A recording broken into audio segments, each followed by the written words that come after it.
grew up in Germany, in a little village outside of Munich, Markt Schwaben. And yeah, was a fun, partly also a tough childhood. But like I say and teach today, don't carry your childhood, your bad memories with you. They are in the past. I grew up, I held actually bad cards, could have become a criminal easily without any problem, grew up in different institutions as well, but then I changed my life and it's my choice. So first, the very first thing when you start with oolong tea, you have clay teapots and you need at least 2. First step is warming the teapot just with hot water. For me it was really studying with Daniel Reed and Snow, his wife, she's from Taiwan. It started that, I studied Qigong with him, and at the end of a Qigong session we shared oolong tea which his wife prepared. And Chinese and as well as by today already Western people, they had almost like spiritual awakenings during drinking tea. You can drink the tea, of course, either in a group or in silence alone with a beautiful view somewhere. And it just can't happen because you absolutely, in that moment of drinking a small cup of tea, you can have a spiritual awakening. That's how I see also Cha Dao. That's why I serve tea since 7 years. And I still love it. What makes it so special is really the social gathering.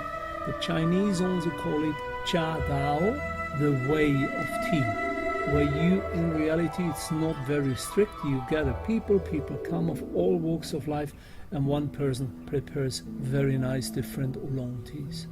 And it's the special thing is really in community. So I put this from my brewing pot into my serving pot. And then in the already warm pot, I add my tea. And you don't count the spoons. The measurement is the bottom of the teapot slightly covered with the tea leaves. You close your tea again first. Don't let the aroma go away. Doing tea is also about awareness. Then you pour hot water, not boiling one, over the tea leaves, just to cover the leaves. You swirl it around, and this you are discarding. This is called washing and opening up the tea leaves. A little older than 19, I worked in Munich in a natural food shop, became a vegetarian, met my Zen Buddhist master, Zeane Laoshin. He's not alive anymore. And then when I turned 21, I moved to Japan and lived in a monastery. I was there 3 times, 2 months in the monastery, 4 months living and studying, working with the master or his elder student. And it was amazing. It's still a gift. And from that time onwards, it's like a red thread moving through my life. What do you think of the world we've created today, outside of your life? What do you think of the rest of the world? Oh, interesting and very chaotic awakening, I call it. Because if we don't wake up, we go down, and I do not believe that we go down. I see too many good things. Please always remember, news, magazines and all these, they are not interested in good stories. Every bad, really bad story you read or hear at any of newspaper or in the TV, they actually carry, but nobody tells us that, 100 or 1,000 great stories behind. Even Afghanistan, Iraq, take all these bad stories, but what they don't write is how many mothers still care about their children, how many people still help each other. All these things are not written. Go to Israel, you will find Palestinians and Israelis who can live in peace together. Everywhere. There is stupidity everywhere, there is enlightenment everywhere. It's yin and yang, it's like life. And hopefully, as many people do believe, hopefully we walk now more and more towards the light. And then now you pour in hot water to the top, and really to the top.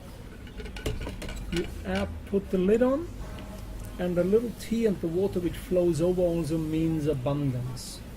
The hot water from the other teapot you can pour over the brewing pot.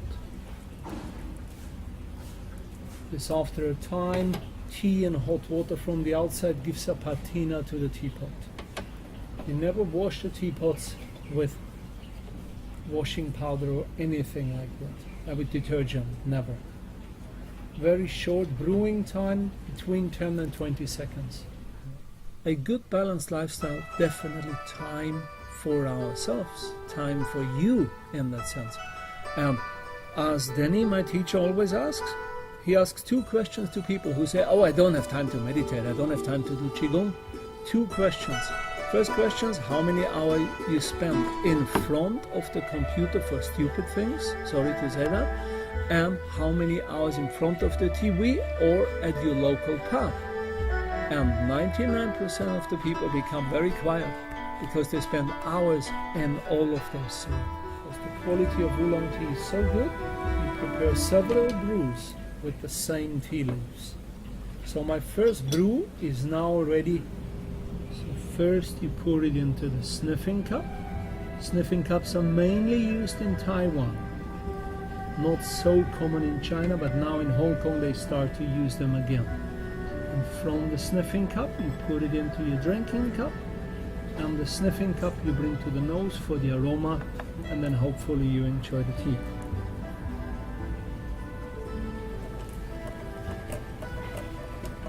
And the Chinese in their tea ceremony in the past as well as still today, they also wrote poems about the tea.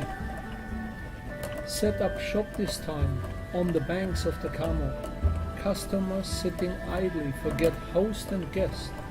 They drink a cup of tea. Their long sleeps ends.